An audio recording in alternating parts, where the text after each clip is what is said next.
Que Dieu vous bénisse. On a parlé sur le type de prière qu'on adresse à soi-même. Et comme j'ai dit, ce sont des choses pratiques. Il faut le pratiquer. Ce n'est qu'en pratiquant qu'on peut voir les résultats. Et ceux qui le pratiquent, ils peuvent voir que ça marche. Et c'est ce qu'on a dit la dernière fois. L'âme opère dans le domaine. L'âme est conçue pour prospérer. La Bible dit, je souhaite que tu prospères à tous égards, comme prospère l'état de ton âme. Donc vous allez voir que notre âme est constamment orientée vers la prospérité et la bonne santé. C'est deux états dans lesquels l'âme aime se trouver. Si ton âme, le jour où ton âme n'est pas dans ces deux états, elle va commencer à s'attrister. Donc tout ce qui va vouloir porter atteinte à toi-même, ton âme va commencer à mettre un système de défense, de tristesse. Et la sagesse ici, c'est de comprendre que nous sommes des esprits. Nous sommes des esprits. Nous sommes des esprits. Ça fait toute la différence. C'est la vérité qui permet de nous affranchir de cet état-là. Nous sommes des esprits et la personne qui est touchée par ces difficultés, ce n'est pas nous, c'est notre âme. Quand tu prends ce recul-là, tu peux maintenant remarquer que la force qu'il y a dans ton esprit, tu peux l'infuser dans ton corps. La vie qu'il y a dans ton esprit, tu peux l'infuser dans ton âme. Et on le fait par le processus de la parole. Et David faisait ça. Il parlait à son âme comme s'il parlait à une personne détachée de lui. Il ordonnait à son âme d'être dans la joie. Il disait à son âme, moi je louerai encore le Seigneur. Il disait à son âme, rappelle-toi les bontés de l'Éternel. Et je dis, c'est un type de prière qu'on n'adresse pas à Dieu. C'est à l'âme qu'on parle. Et quand tu fais ça, tu commences à donner à l'âme en fait de bonnes raisons de louer Dieu. Tu commences à te rappeler, tu commences à proclamer, tu commences à déclarer, je suis fort, je suis plus que vainqueur, je suis riche, je suis prospère. Quand tu commences à dire des choses qui sont vraies à propos de toi, ce qui se passe, c'est que la vie de Dieu qui est contenue dans ton esprit va commencer à entrer dans ton âme. Et on a donné le passage phare qui illustre très bien cela. Le passage dit, l'esprit de l'homme le soutient dans sa faiblesse. Ça veut dire quand tu passes par un temps de faiblesse, ce qui te vient en aide, c'est ton propre esprit. C'est ton esprit qui te vient en aide. L'esprit de l'homme le soutient dans la faiblesse. Donc quand ton esprit est connecté avec l'esprit de Dieu, quand ton esprit est rechargé constamment par la prière en langue, par la parole de Dieu, si ton esprit est fort, ton esprit peut venir en aide à ton âme. Si ton esprit est abattu, ça sera difficile. Donc tu dois fortifier constamment ton esprit par la prière en langue, par la parole de Dieu que tu lis constamment, parfois en y rajoutant le jeûne, en t'exposant à des contenus d'édification par la musique, par des instrumentaux de prière, par des prédications. Quand tu écoutes des choses qui fortifient ton esprit, ce qui se passe quand ton esprit est fort, tu peux par le moyen des déclarations infuser cette force-là dans ton âme. Et si vous pratiquez, ça marche. Ça marche. Ça marche. Et je vais vous expliquer ce principe avant de toucher le point d'aujourd'hui. Aujourd'hui, on va parler des prières silencieuses. On va parler de développer l'art du silence dans la prière. C'est le thème d'aujourd'hui, développer l'art du silence dans la place de la prière. Mais avant de venir sur la prière, je vais vous rappeler quelque chose. Quand Dieu a créé l'homme dans le jardin d'Éden, le premier homme qu'il a créé s'appelait Adam. Et on appelle Adam en fait le premier Adam. Donc on dit le premier homme.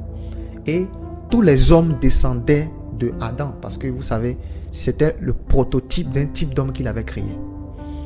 Et quand Dieu a formé l'homme, la Bible dit, il a soufflé dans l'homme son esprit. D'accord? Et c'est l'esprit de Dieu en l'homme qui a fait que l'homme est devenu une âme vivante. Si vous lisez bien dans Genèse, il est dit que l'homme devint une âme vivante. L'homme devint une âme vivante. Donc l'homme que Dieu a créé dans Adam, dans le jardin d'Éden, il était une âme vivante. C'était une âme vivante. Donc le premier Adam était une âme vivante. Était une âme vivante. Mais quand le deuxième prototype de l'homme est créé,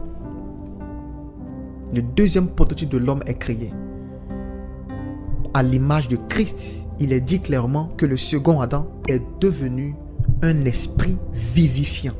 Voici la différence entre le premier Adam et le second Adam. c'est que le premier Adam était une âme vivante, mais le second Adam est devenu un esprit vivifiant. Ça veut dire un esprit qui donne la vie. Un esprit qui donne la vie. Voici là où se trouve la subtilité. C'est que si tu considères que tu es à l'image du premier Adam, tu vas te considérer comme une âme vivante.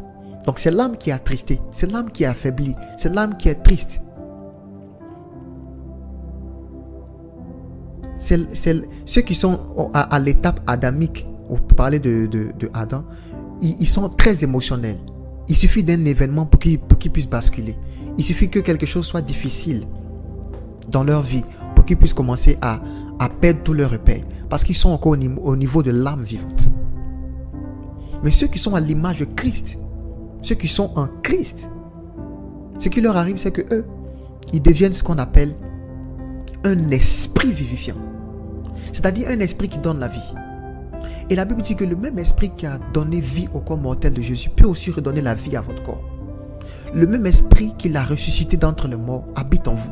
Donc il peut aussi redonner la vie à votre corps. Donc ce qui se passe quand tu es en Jésus, c'est que toi aussi tu es devenu un esprit vivifiant, à l'image de Jésus. C'est-à-dire où tu es là, tu es un esprit qui donne la vie. Tu es un esprit qui donne la vie. Donc Amen. parce que tu es un esprit vivifiant, tu peux toi aussi donner la vie. Tu peux toi aussi donner la vie à ton propre corps par le moyen de la parole. Tu peux toi aussi donner la vie à ton âme par le moyen de la parole. La race préglée des vases. Chez Diraclos Satevania. Dis avec moi, je suis un esprit vivifiant. Il y a une sœur qui m'a posé la question, comment est-ce que elle m'a dit, on a appris comment est-ce qu'on peut fortifier notre propre âme. Mais qu'est-ce que je fais si je veux fortifier l'âme de quelqu'un d'autre? Je lui ai dit la même chose. Je lui ai dit, il faut juste considérer que toi aussi, tu es à l'image de Jésus, un esprit vivifiant. Si tu comprends que tu es un esprit par ta parole, tu peux apporter la vie. Tu sais pourquoi? Parce que tu n'es pas une âme vivante, tu es un esprit vivifiant. Dis avec moi, je suis un esprit qui donne la vie. Je suis un esprit vivifiant. Je suis un esprit Toutes les fois vivifiant. où il y aura la mort autour de toi, rappelle-toi, tu es un esprit vivifiant. Regardez le verset 1 Corinthiens 15, verset 45. Le premier homme devint une âme vivante, mais le dernier Adam est devenu un esprit vivifiant. C'est ta nature. Tu donnes la vie autour de toi. Je prie que cela soit ton partage au nom de Jésus-Christ. Utilise ce principe, tu vas voir que ça marche. Que cela soit ton partage au nom de Jésus. Les rassous prac les dévastes. Tu donnes la vie, ce n'est pas juste à ton âme seulement. Tu peux donner la vie à toutes les situations de ta vie, pour éviter de me répéter. Quelque chose ne va pas dans ta vie, rappelle-toi que tu es une âme, tu es un esprit vivifiant, pardon. Parle à ta situation, parle au problème, parle à ce que tu veux voir changer. Parce que tu es un esprit vivifiant. Tu peux dire des choses qui vont infuser la vie dans les situations que tu traverses. Quand les choses sont difficiles autour de toi, rappelle-toi que tu es un esprit qui donne la vie. Jésus dit, si vous avez la foi, vous allez parler aux montagnes, les montagnes seront déplacées. Les montagnes sont les difficultés, sont les choses qui semblent difficiles autour de toi. Comme tu es un esprit vivifiant, tu peux ordonner aux montagnes de se déplacer, aux situations de ta vie de s'arrêter. Et elles vont obéir. Je déclare qu'à partir de ce soir, tu opères comme un esprit vivifiant. Tout ce qui entre en contact de toi reçoit la vie de Dieu. Alléluia. Alléluia. Et les rosas clatevelikas. Prelira sous evlas. Galos aleka panico cadilaves. L'Héraklos keteveli katouche atanawa. Lo rafike tobo katanavile katouche. L'Héraklesu sokretavina kuska atavanish. Encore une fois, dis avec moi, je suis un esprit vivifiant. Je suis un esprit vivifiant.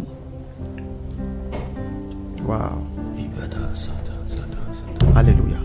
Amen. Aujourd'hui, je veux nous parler d'un sujet très, très intéressant. Et j'ai dit, comment est-ce qu'on peut développer l'art du silence dans la prière? Alléluia. Développer l'art du silence dans la prière. Je vais commencer par un passage biblique et on va poursuivre au fur et à mesure. Ecclésiaste 5, verset 2. Ecclésiaste 5, verset 2. Oui, vas-y. Car si les songes naissent de la multitude des occupations, la voix de l'insensé se fait entendre dans la multitude des paroles. Ok, c'est pas le verset que je cherche. Essaie de voir le verset 3. Va au verset 3, voir. Lorsque tu fais un vœu à Dieu, ne tarde pas à l'accomplir, car il n'aime pas les insensés. Accomplis le vœu que tu as fait. Je veux une version simple. Lisez les versions simples pour moi. Ne lisez pas les versions compliquées d'abord. Au verset 3, dans certaines versions. Non, c'est pas ça. En Bible en français courant. Je lis dans ma version. Je lis dans ma version. Okay. Je lis dans ma version. Il dit, ne te presse pas d'ouvrir la bouche et que ton cœur ne se hâte pas de proférer des paroles devant Dieu. C'est pareil. Hein? Ne te presse pas d'ouvrir la bouche et que ton cœur ne se hâte pas de proférer des paroles devant Dieu. Car Dieu est au ciel et toi tu es sur la terre. Que tes paroles soient donc peu nombreuses. C'est dans le même sens du fait de ne pas faire des vœux. Mais j'aime cette version. Et je vais commencer par ça. Il dit, ne te presse pas d'ouvrir la bouche et que ton cœur ne se hâte pas de parler. Quand tu es devant Dieu, ne te presse pas de parler. Parce que Dieu est au ciel. Et toi, tu es sur la terre. C'est le verset 1. Bon, ça dépend des versions. Lisons le verset 1 alors. Ne te presse pas d'ouvrir la bouche, voilà. Et que ton cœur ne se hâte pas d'exprimer une parole devant Dieu. Ne te presse pas d'ouvrir la bouche. Car Dieu est au ciel et toi sur la terre. Que tes paroles soient donc peu nombreuses. Ok. Amen. Vous voyez, il dit, ne te presse pas d'ouvrir la bouche. Ne te presse pas d'ouvrir la bouche. Quand tu es devant Dieu. Le principe ici est très simple. Je veux que puisse comprendre un principe très simple et on va prier. La prière là, vous allez être d'accord avec moi que c'est censé être une conversation. C'est censé être une conversation. C'est censé être un dialogue. C'est censé être un dialogue. Il y a beaucoup de personnes qui sont encore ils sont encore au stade de la performance en ce qui concerne la prière. Il y en a qui ont mal compris le fait de prier avec instance ou bien le fait de prier sans cesse. Parce que beaucoup de personnes, quand elles viennent à la place de la prière, elles sont pressées à faire connaître tous leurs besoins à Dieu. Et c'est ce que la Bible dit, faites connaître vos besoins par des prières de supplication. Donc ce qui se passe, c'est qu'elle peut venir dans la présence de Dieu et puis 1 heure, 2 heures, 3 heures, entendre prier en langue, entendre parler, entendre parler, entendre parler, entendre parler, entendre parler, entendre parler. Ce n'est pas mauvais. Mais vous n'allez jamais tirer profit de vos temps de prière si vous n'arrivez pas à vous taire. Si vous n'apprenez pas à vous taire, si vous n'apprenez pas l'art du silence dans la présence de Dieu, vous n'allez pas être capable de tirer profit de vos temps de prière. Et beaucoup s'étonnent de ce qu'ils viennent prier. Ils ont parlé beaucoup à Dieu. Et c'est comme si les choses ne semblent pas changer. C'est comme si les choses ne semblent pas bouger. Beaucoup se plaignent de cela simplement parce que quand ils viennent dans la place de la prière, ils parlent beaucoup. Mais ils écoutent peu.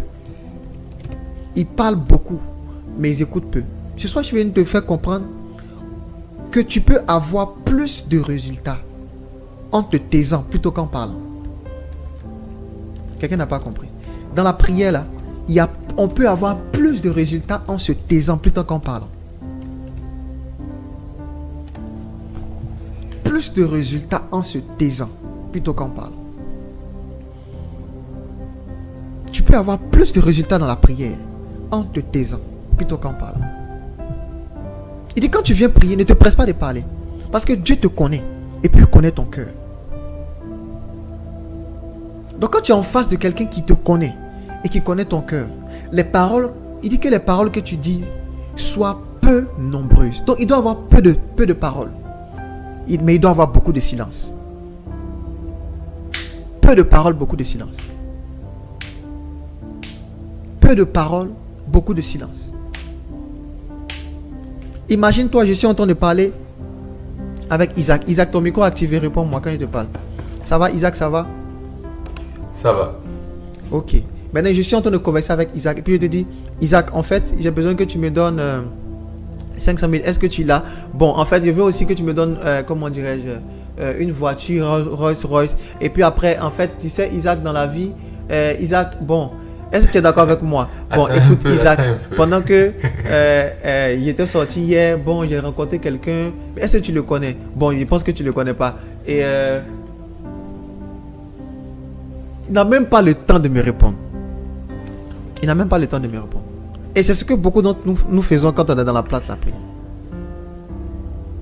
J'aime souvent dire à quelqu'un, aux gens, si tu viens de finir de prier là, Dieu t'a dit quoi? Parce que la preuve que tu allais prier, c'est que Dieu t'a parlé. Sauf si ce n'est pas le même Dieu. Parce que Dieu, il est dans l'interaction. Dieu est dans l'interaction. Il a dit David a dit, la parole ne met pas encore sur ma langue que tu la connais déjà. Donc la meilleure manière pour toi de t'exprimer devant quelqu'un qui sait déjà ce que tu veux lui dire, c'est de te taire. Je répète, la meilleure manière de t'exprimer devant quelqu'un qui connaît déjà ce que tu veux lui dire, c'est de le laisser te répondre déjà par rapport à ce que tu veux lui dire. Parce que Dieu au ciel, toi tu es sur la terre. Et le plus important, ce n'est pas de multiplier les paroles. Le plus important, c'est d'être capable de l'écouter après lui avoir parlé. Est-ce que je parle à quelqu'un? Amen. Amen. Et voici ce que David disait. Il dit, j'expose mes voix. J'ai déjà donné ce passage ici. Je fais connaître mes besoins et tu me réponds. C'est ça la prière. J'expose mes voix et tu me réponds. J'expose mes voix et tu me réponds. La prière, c'est une interaction. Tu parles à Dieu, Dieu te parle. De la même manière que nous sommes enthousiastes à parler à Dieu, est-ce que vous savez que Dieu aussi il est enthousiaste à vouloir nous parler?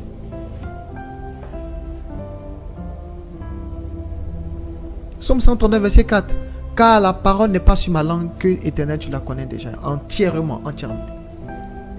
Je disais, de la même manière que tu es enthousiaste à vouloir parler à Dieu, lui aussi il est enthousiaste à vouloir te parler.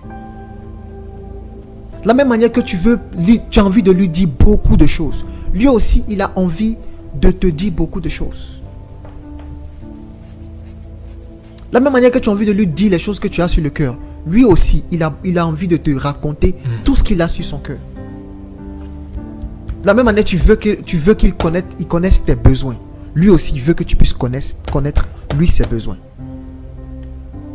Oui, Dieu a des besoins, vous savez. De la même manière que tu veux lui faire connaître tous les fardeaux que tu as sur le cœur, lui aussi, il veut te faire connaître tout ce qui pèse sur son cœur. Dieu a des besoins. Dieu a des besoins. Tu veux lui parler, lui aussi veut te parler. Et qui aurait envie ici de venir une fois devant son père, lui parler pendant des heures sans que son père ne lui réponde?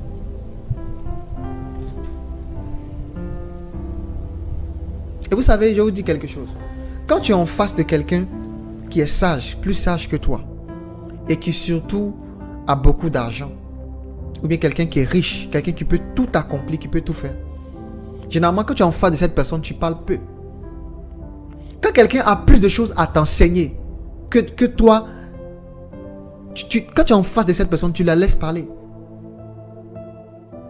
Beaucoup de personnes ne profitent pas de la sagesse de Dieu parce qu'elles parlent beaucoup dans la place de la prière. Aujourd'hui, je viens de te dire que ton problème dans la prière, c'est que tu parles beaucoup. Ton problème dans la prière, c'est que tu parles trop et tu écoutes peu. Regardez, je vous montre un passage biblique. Psaume 46, verset 10. Psaume 46, verset 10.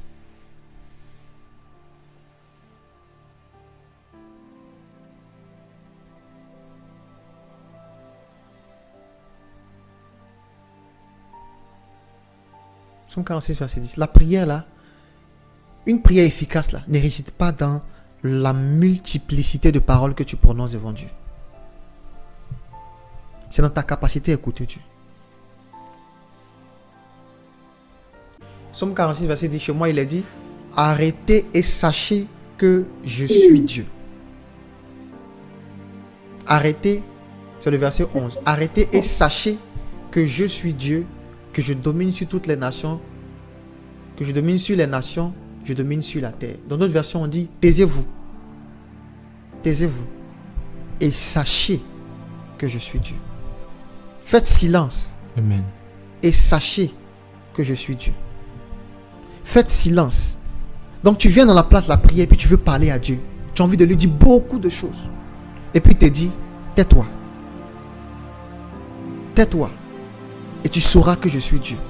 Vous savez que il y a un lien entre le silence et la connaissance. Il y a un lien entre le silence et le savoir. Il y a un lien entre la capacité de se taire et la capacité d'avoir des informations. Il dit arrêtez et sachez. Arrêtez, taisez-vous et vous saurez. Est-ce que quelqu'un voit ce qu'ils sont en train de dire? Il y a un lien entre le fait de se taire et le fait de savoir. Parce que celui qui parle, c'est celui qui sait. Donc celui qui ne sait pas doit être dans une posture de silence.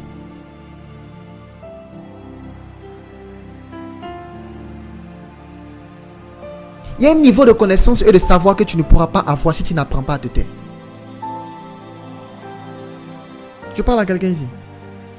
Il y a un niveau d'information sur Dieu. Il y a un niveau d'exaucement que tu ne peux pas avoir.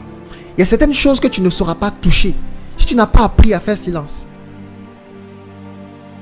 Parce que regarde, le principe derrière ça est très simple. Le principe c'est que tant que l'homme est en activité, Dieu est au repos. Et Dieu entre en activité quand l'homme se met au repos. Il dit, ma puissance se manifeste dans tes faiblesses. Ça signifie quoi? C'est que Dieu est inactif quand l'homme peut faire. L'action de Dieu ne sert à rien quand l'homme a le pouvoir de faire. Donc quand tu es dans la place de la prière, puis tu commences à dire, Seigneur, je sais que, Seigneur, en fait, pourquoi tu as permis que, pourquoi tu as fait ça, pourquoi? Quand tu commences à agir dans la place de la prière, comme quelqu'un qui sait quelle est l'origine des choses, quelqu'un qui sait ce qui est bien pour lui, quelqu'un qui sait pourquoi telle chose lui arrive, quand tu commences à parler à Dieu comme quelqu'un qui sait, Dieu va rester silencieux. Il y a beaucoup comme ça qui se disent, mais Seigneur, pourquoi je te parle? Et puis c'est comme si tu es silencieux. Parce que quand tu montres à Dieu que tu sais, lui va te montrer que tu ne sais pas. Taisez-vous et sachez. Arrêtez et sachez. Il y a un niveau d'information que tu n'auras pas sur ta situation. Il y a un niveau d'information que tu n'auras pas sur Dieu lui-même. Si tu n'as pas appris à arrêter. Peut-être que tu as déjà entendu que pour que les choses bougent, tu dois parler beaucoup. Ce soir, je viens de te dire simplement, il faut que tu lâches prise. Il faut qu'à un moment donné, tu arrêtes. Il faut qu'à un moment donné, tu arrêtes, que tu fasses silence. Pour que tu puisses écouter. Il y a un niveau de savoir que tu n'auras pas si tu ne t'étais pas. Est-ce que je parle à quelqu'un simplement? Arrêtez et sachez que je suis Dieu.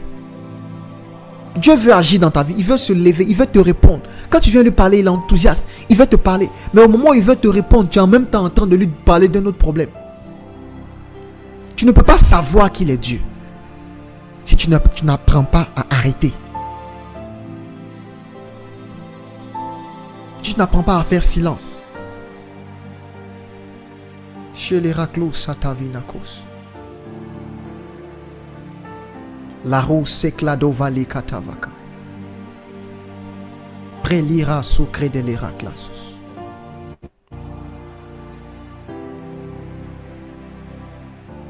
Il y a tellement de passages qui parlent de ça. Somme 37, verset 7, il dit, garde le silence devant l'Éternel et espère en lui.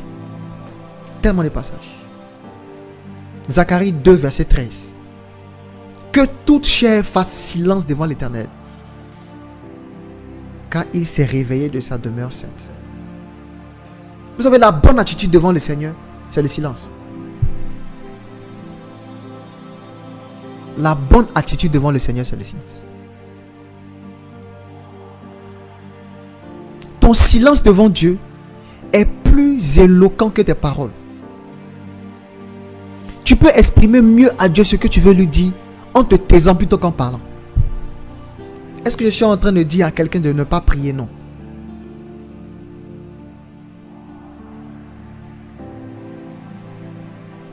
Mais je suis en train de te montrer une voie par excellence pour pouvoir recevoir de Dieu des réponses. Des réponses.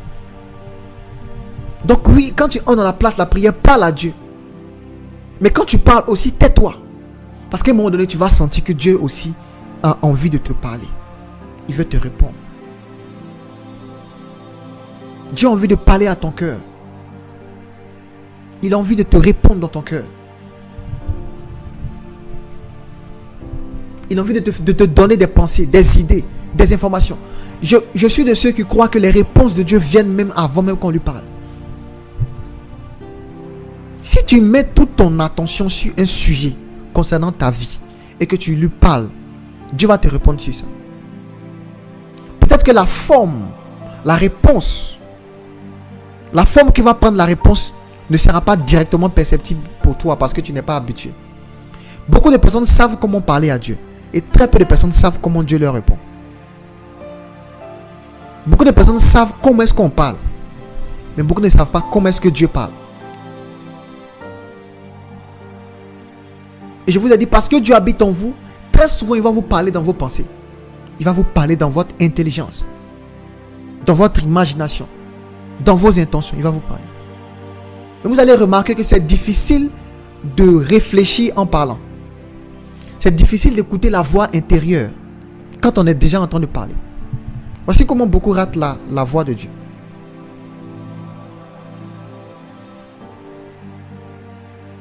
Parce qu'il y a un niveau de savoir, de connaissance que tu ne peux pas avoir si tu n'as pas appris à faire silence.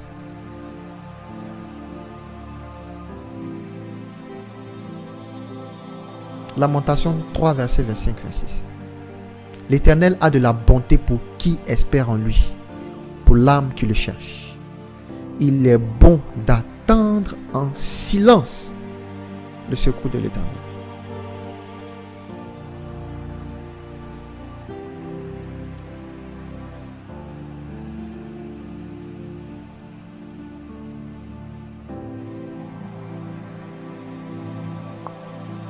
Lisons Ésaïe 30, verset 15. Lisons Ésaïe 30, verset 15. Et on va aller dans des choses pratiques.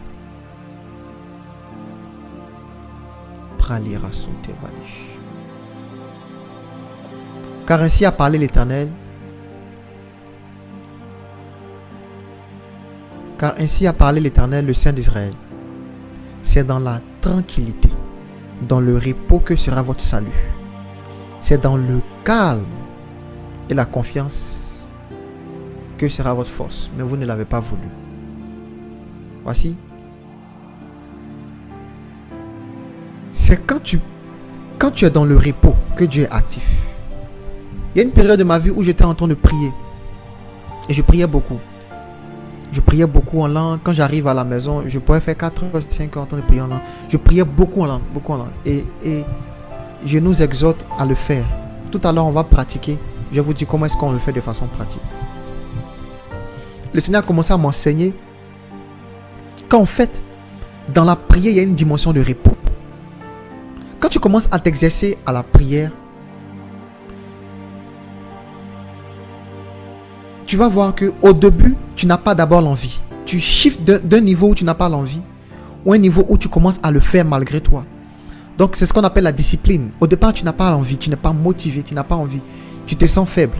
Et même quand tu commences à prier, il y a le sommeil qui vient, il y a tes idées qui s'envolent partout. Tu as envie de penser à autre chose dès que tu commences à prier. Tu as juste envie de faire autre chose dès que tu commences à engager la prière. Et quand tu insistes un peu, tu vas commencer à passer du temps dans la prière. Tu vas continuer à passer du temps. Jusqu'au moment où tu vas commencer à te plaire dans la prière. Mais tu peux commencer à prendre plaisir à la prière, mais ton corps ne va pas suivre parce qu'à un moment donné, le corps peut se fatiguer. Parce que c'est une activité physique malgré tout.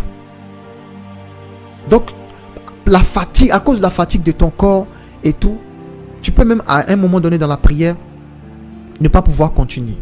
C'est à ce niveau-là que l'esprit commence à prendre le dessus. L'esprit de l'homme le soutient dans sa faiblesse. Donc, quand tu commences à être faible, parce que tes moyens physiques ne te permettent plus d'aller plus loin dans la prière, le Saint-Esprit va venir maintenant. Et il va commencer à agir. Et c'est lui qui va prier au travers de toi. Et en ce moment-là, tu entres dans une phase qu'on appelle le repos. Où tu te reposes et l'Esprit prie au travers de toi. Et tu peux te surprendre en train de faire des heures et des heures en train de parler à Dieu. En train de recevoir des réponses de Dieu. Parce qu'en ce moment-là, ce n'est plus avec l'effort physique. Mais c'est avec le sang, c'est par l'Esprit de Dieu. Il dit quand vous priez en langue, l'intelligence est stérile. Donc l'âme n'intervient plus. Mais parfois même ton corps aussi n'intervient plus. Vous demandez comment Moïse peut faire 40 jours dans la nuée. C'est par l'Esprit de Dieu. C'est avec la force de l'Esprit. Un homme ne peut pas faire ça. C'est par l'Esprit. Mais le Saint-Esprit a commencé à m'enseigner qu'en fait, même dans la prière, il y a une dimension, ce qu'on appelle de repos. Et c'est quand tu peux atteindre cette phase de repos, où tu peux prier sans être en activité. C'est en ce moment-là que ta prière devient efficace. Et il m'a dit que ce niveau-là est accessible par le moyen de ce qu'on appelle le silence. Et les prières les plus efficaces sont parfois faites dans le silence. Une chose est de parler beaucoup à Dieu, mais une chose est de faire silence et de l'écouter. Ceux qui font ça, ils ont compris que la parole n'est même pas encore sortie de leur bouche, que Dieu la connaît déjà. Ceux qui font ça, ils ont compris que Dieu connaît leurs besoins et il les connaît mieux que vous-même. Donc de façon pratique, qu'est-ce que ça signifie? Quand tu viens dans la place de la prière, parle à Dieu. Fais monter des langues, fais monter des louanges, parle au Seigneur Jésus. Mais au bout d'un moment, tais-toi. Au bout d'un moment, fais silence. Et tu sauras qu'il est Dieu. Au bout d'un moment, tais-toi. Tu vas sentir à l'intérieur de toi des réponses commencer à émerger de ton cœur. Parce que de la même manière que tu es enthousiaste à parler à Dieu, lui aussi il est enthousiaste à te répondre. Donc oui, parle en langue, prie en esprit, élève ton esprit. Moi ce que je faisais, je vous donne mon expérience personnelle. Moi ce que je faisais, c'est que je m'imposais un certain temps à prier en esprit. Parce que j'ai compris que mon intelligence est stérile quand je commence à prier. En fait, pour comprendre Dieu demande d'être dans un certain niveau de sagesse et de révélation. Parce que la sagesse de Dieu n'est pas accessible avec l'intelligence humaine. Donc, de façon exprès, je laisse mon intelligence stérile et je prie en langue. Mais vous savez que dans la prière, l'intelligence n'est pas stérile tout le temps. Il y a un niveau où ton intelligence devient fructueuse. C'est là où tu chiffres de l'intelligence naturelle pour ce qu'on appelle l'intelligence spirituelle. Quand tu pries en langue, au bout d'un moment, ton intelligence va commencer à devenir fructueuse. Ça veut dire qu'à un moment donné, tu ne pouvais pas comprendre les choses de Dieu. Tu ne pouvais pas comprendre les messages de Dieu. Tu ne pouvais pas percer les mystères de Dieu. Mais quand tu pries en langue, au bout d'un moment, ton intelligence commence à devenir fructueuse. En ce moment-là, même si tu pries en français, ça aura du sens devant Dieu. En ce moment-là, par exemple, tu peux shifter de quelqu'un qui avait envie de dire plusieurs choses à Dieu pour quelqu'un qui commence à dire les choses qui sont essentielles pour le cœur de Dieu. Tu pries en français, hein, mais tu es en train de prier pour des sujets qui sont urgents dans le cœur de Dieu. En ce moment-là, tu peux shifter de l'étape où tu pries pour tes besoins pour l'étape où tu commences à prier pour les besoins de Dieu. Ton intelligence a commencé à participer aux besoins de Dieu. Tu commences à entrer en intercession. En ce moment-là, Dieu peut te rappeler dans tes souvenirs que tu dois prier pour telle personne, un ami qui ça fait longtemps, une situation. Tu peux te rappeler de certaines choses, tu commences à prier. Ton intelligence commence à participer.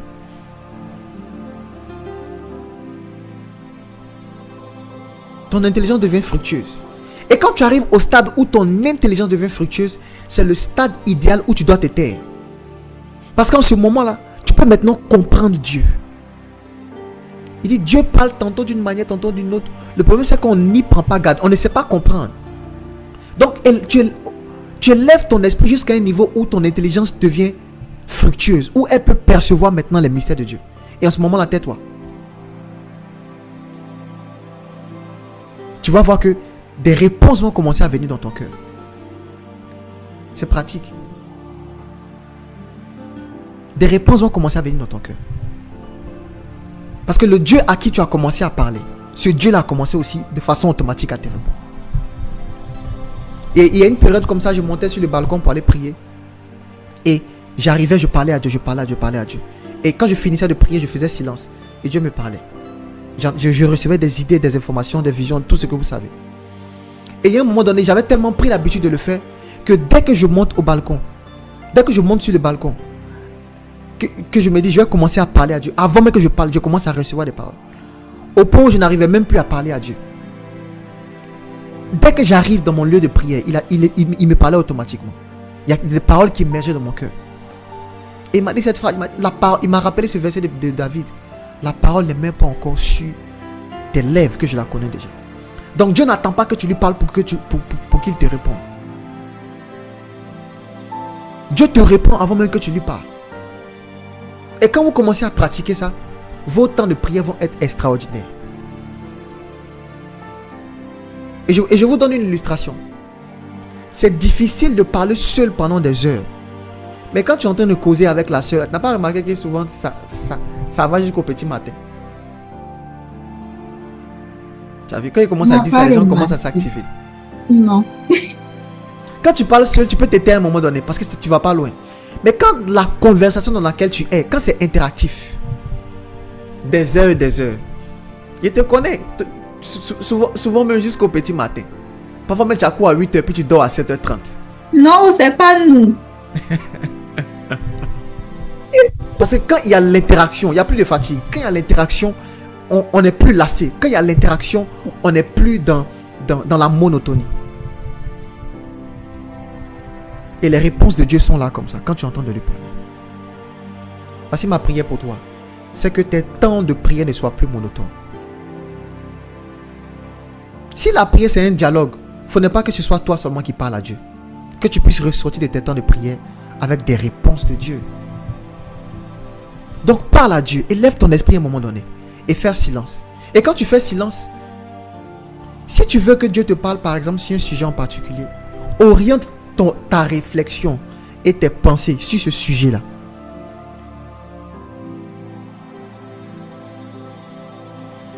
Donc tu es venu prier pour ta famille. Parle à Dieu, prie en langue, élève ton esprit. Au bout d'un moment, réfléchis sur ce sujet-là. Réfléchis sur le sujet concernant ta famille. Commence à te poser à l'intérieur de toi des questions. C'est pratique, hein, ce que je vous dis. Parce que Dieu ne parle pas beaucoup, mais Dieu répond beaucoup. Je réponds. Dieu ne parle pas beaucoup, mais Dieu répond beaucoup. Toutes les fois où tu as des interrogations, Dieu va t'apporter des réponses. Et Dieu nous répond à la mesure de nos interrogations. Vous avez lu l'histoire de Daniel? L'ange est venu lui dire, le jour où tu as eu à cœur de t'humilier, la réponse est sortie. Quand tu viens devant Dieu avec des attentes, quand il y a des choses dans ton cœur, quand tu viens avec des intentions de connaître certaines choses, des intentions de comprendre certaines choses, la réponse vient. Avant même que tu puisses lui parler. Dans le monde spirituel, les mouvements se font juste déjà par la pensée, par les intentions. Si tu as à cœur de comprendre ce qui se passe dans ta vie, élève ton esprit, parle en langue, prie en esprit, parle à Dieu. Et au bout d'un moment, laisse Dieu te répondre. Mets juste ta réflexion, mets juste ton intention, mets juste ta concentration sur la chose que tu veux comprendre. Et laisse ton intelligence commencer à participer à ça. L'intelligence qui était infructueuse, qui n'arrivait pas à comprendre les choses poussées de Dieu, va commencer à percevoir les mystères de Dieu. On appelle ça la méditation. Parfois, concentre-toi juste sur Jésus. Parfois, médite sur une nature de Dieu. Dieu est amour. Il est amour. Ça signifie quoi? Tu as fini d'élever ton esprit et puis réfléchis sur l'amour de Dieu. Tu peux dire à l'intérieur de toi, Seigneur, donne-moi de connaître ton amour. Donne-moi d'expérimenter ton amour. Tu peux simplement être en action de grâce dans ton cœur. Merci Saint-Esprit. Merci Seigneur. Merci Seigneur. Merci Seigneur. Focalise-toi sur Jésus, mais dans le silence. Tu vas voir que ton cœur va commencer à être rempli de certaines réalités qui sont différentes de celles que tu vis. Tu peux être angoissé, mais la paix va commencer à remplir ton cœur. Et cette paix qui commence à remplir ton cœur, c'est la réponse de Dieu.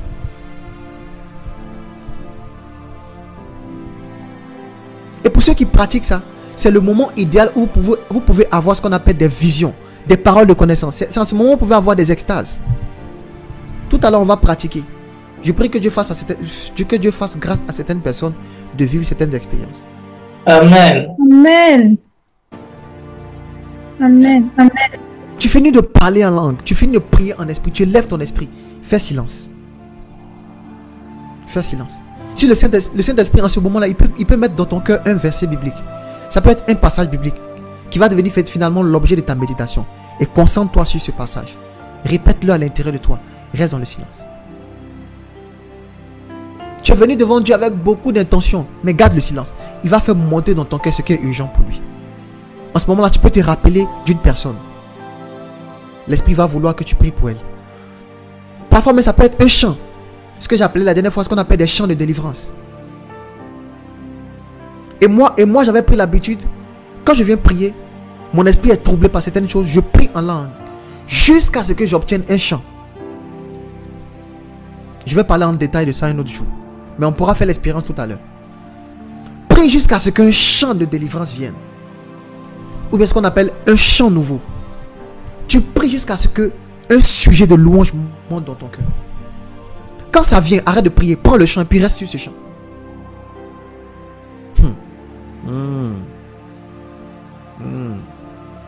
Tu pries jusqu'à ce que un sujet de louange monte dans ton cœur. Quand ça arrive, c'est là où tu peux entrer dans le repos. Dieu vient de te donner la clé pour entrer dans le repos. Arrête de parler, reste dans le silence. Et chante si tu veux, chante juste ce chant. Pendant des heures et des heures et des heures et des heures. Tu vas voir que ton niveau de prière va shifter. Si tu te tais, Dieu peut te parler. Si tu te tais, tu peux entendre Dieu te parler.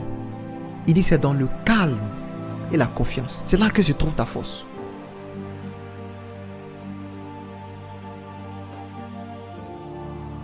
Est-ce que je parle simplement à quelqu'un? Dans le calme et la confiance. On va prier le Seigneur. On va prier le Seigneur. De façon pratique, le conseil que je peux donner à quelqu'un, c'est ça. Si tu dois prier 1 heure de temps, fais 45 minutes, prie en langue. Les 15 minutes qui restent, garde le silence. Concentre-toi sur le Seigneur. Pense à Jésus. Pense à Jésus. Pense à son amour, pense à sa présence, pense à lui. S'il y a des sujets qui sont urgents dans ton cœur, réfléchis juste à ce sujet. Mais dans le silence, garde le silence. Parle à Dieu et puis fais silence. Tais-toi. Tu vas voir. Tu vas voir. Chaliraklo setevalis. Cherakledo satevaliaka. On va pratiquer tout à l'heure. Et je crois que le Seigneur va donner des réponses de façon pratique à quelqu'un ici. Tout à l'heure. Des personnes auront des visions. Des personnes vont sentir des paroles monter dans leur cœur. Je prie même que des personnes puissent avoir des extases. Ce sont des choses tellement réelles. Je crois que le Seigneur... Waouh. Est-ce qu'on peut shifter? Fils, fais-moi shifter. On va prier tout à l'heure. Chalera clado saba. Merci Jésus pour ta présence. Quelqu'un dit que parfois quand tu pries justement, tu entends justement une voix qui te demande de te taire. Et tu arrêtes pour le silence de l'autre côté.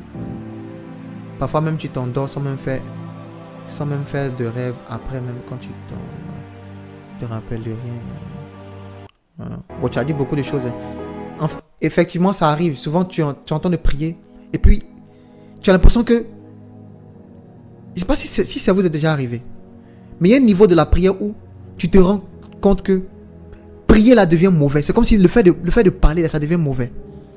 C'est comme si quand tu veux parler, tu entends de faire quelque chose de mauvais. Tu as juste envie de te taire. Et elle a dit, ça nous arrive tout souvent. Souvent, tu te tais et puis tu fais silence. Ça peut même t'arriver de dormir. Au départ, ça arrive. Je vous dis la vérité. Ça arrive. Fais silence. Souvent, tu shifts dans des extases. Tu peux te réveiller avec une vision. Tu peux te réveiller avec une intention. Souvent, tu peux ne même pas te réveiller avec une vision, mais tu te réveilles avec la paix.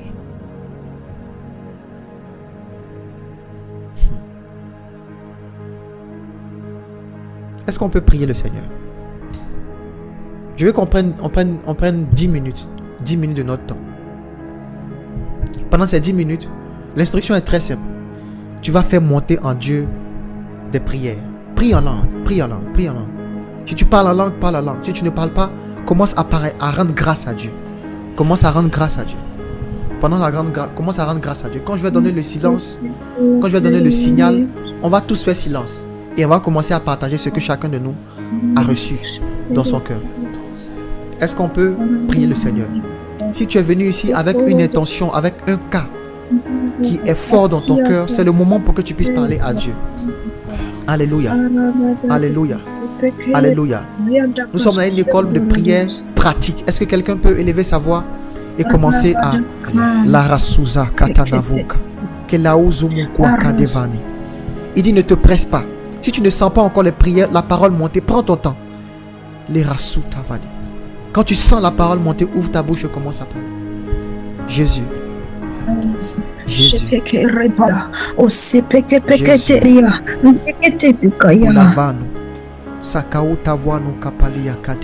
Ah, diakasiti pekete kayan diakatiska atakar